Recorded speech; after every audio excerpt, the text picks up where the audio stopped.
చర్యలు ప్రతిచర్యలు, సవాళ్లు ప్రతి సవాళ్లు, ఎత్తులు పై ఎత్తులు, వ్యూహాలు ప్రతి వ్యూహాలతో తమిళనాడులో రాజకీయ సమీకరణాలు క్షణక్షణం మారిపోతున్నాయి. ముఖ్యమంత్రి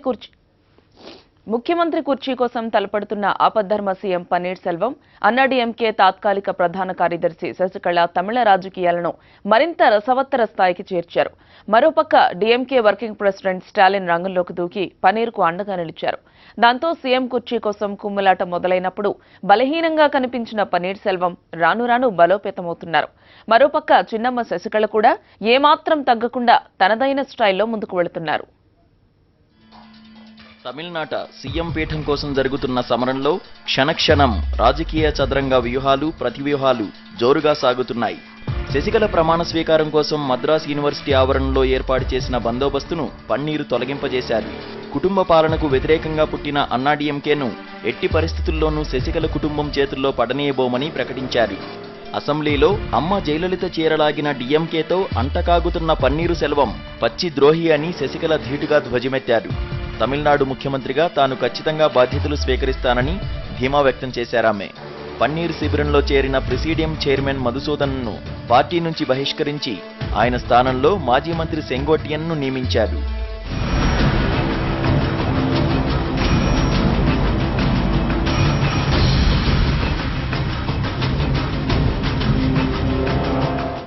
ఇందుకు ప్రతిచర్యగా పార్టీ తాత్కాలిక ప్రధాన కార్యదర్శిగా శశికళ ఎన్నికే చెల్లదంటూ మధుసూదనన్ ఎన్నికల సంఘానికి ఫిర్యాదు చేశారు.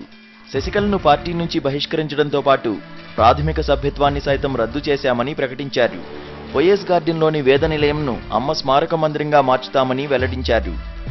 మరోవైపు ఎమ్మెల్యేలు ఎక్కడున్నారనే అంశంపై తమకు నివేదిక ఇవ్వాలని హైకోర్టు ఆదేశించగా శశికళ వర్గం ఎమ్మెల్యేల శిబిరాన్ని మార్చేసింది. తమను ఎవరూ నిర్బంధించలేదని కొందరు అనుకూల ఎమ్మెల్యేలతో మాట్లాడించింది. ప్రస్తుత సంక్షోభానికి 1-2 రోజుల్లో ముగింపు పడి తామే అధికారం చేపడతామని శశికళ ఎమ్మెల్యేలతో వీడియో కాన్ఫరెన్స్లో మాట్లాడి ధైర్యం చెప్పారు.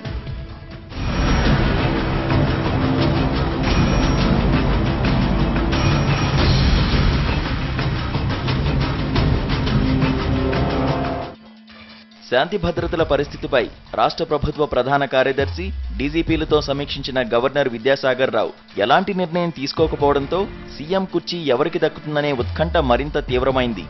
అయితే మెజారిటీ ఎమ్మెల్యేల మద్దతు ఉన్నందున ప్రభుత్వం ఏర్పాటు చేసేందుకు తనను ఆహ్వానించాలంటూ శశికళ చేసిన విజ్ఞప్తిని గవర్నర్ తప్పనిసరిగా పరిగణలోకి తీసుకోవాల్సిన అవసరం లేదని మాజీ గవర్నర్ కొణిజేటి రోసయ్య వ్యాఖ్యానించడం గమనార్హం. ప్రస్తుత సంక్లిష్ట రాజకీయ పరిస్థితుల్లో కేంద్రం సలహా మేరకే గవర్నర్ వ్యవహరించే అవకాశమే ఎక్కువగా ఉంటుందని ఆయన అభిప్రాయపడడం భవిష్యత్తు పరిణామాలకు సూచకంగా కనిపిస్తోంది.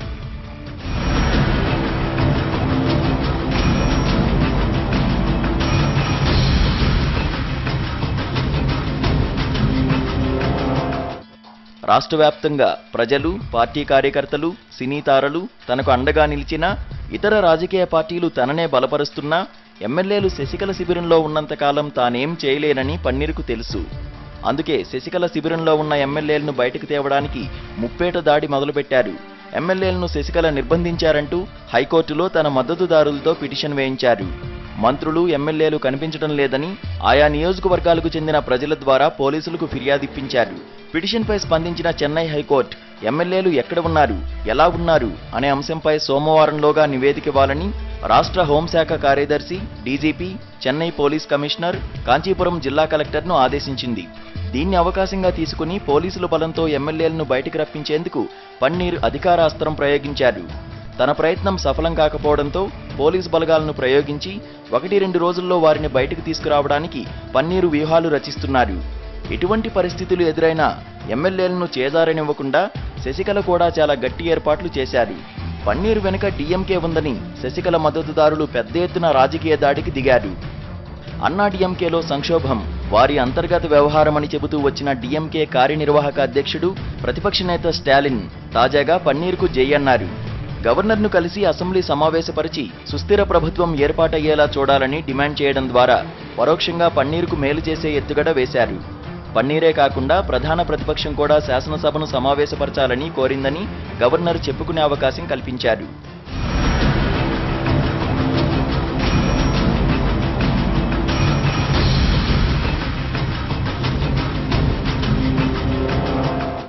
శశికళకు మద్దతిస్తామంటూ తమిళనాడు కాంగ్రెస్ అధ్యక్షుడు తిరునావుక్కరసు వ్యాఖ్యానించడాన్ని ఆ పార్టీ సీనియర్ నేతలు తీవ్రంగా వ్యతిరేకించారు. ఈ విషయాన్ని ఏఐసీసీ ఉపాధ్యక్షుడు రాహుల్ గాంధీ దృష్టికి తీసుకెళ్లగా తటస్థంగా ఉండాలని సూచించారు. శాసనసభలో 8 మంది సభ్యుల బలం ఉన్న కాంగ్రెస్ చిన్నమ్మ వైపు మళ్లకుండా పన్నీరు ఢిల్లీ స్థాయిలో లాబింగ్ చేయగలిగారని తెలుస్తోంది. ముఖ్యమంత్రి సీటు దక్కించుకునేందుకు పోటీ పడుతున్న పన్నీర్, శశికళతో మాట్లాడి వారి వాదనలు, అభిప్రాయాలు విన్న ఇన్ఛార్జ్ గవర్నర్ విద్యాసాగర్ రావు తన నిర్ణయం ఏమిటో ఇంకా ప్రకటించలేదు.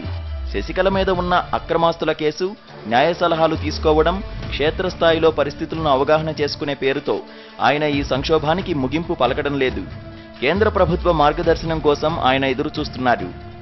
ప్రధాని నరేంద్ర మోదీ, రాష్ట్ర బీజేపీ పన్నీరుకు గట్టిగా మద్దతిస్తున్నందువల్ల కేంద్రం నుంచి పన్నీరుకు బలపరీక్షకు అవకాశమివ్వాలని సందేశం వస్తే గవర్నర్ దాన్ని అమలు చేస్తారా, లేక రాజ్యాంగాన్ని కాపాడడానికి స్వతంత్ర నిర్ణయం తీసుకుంటారా?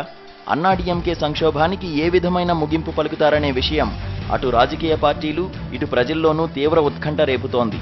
మరోవైపు శశికళను ఇప్పట్లో సీఎం చేయడం సరైంది కాదని గవర్నర్ కేంద్రానికి పంపిన నివేదికలో పొందుపరిచినట్లు కొన్ని తమిళ, తెలుగు టీవీ ఛానళ్లలో కథనాలు ప్రసారం కావడం కలకలం సృష్టించింది.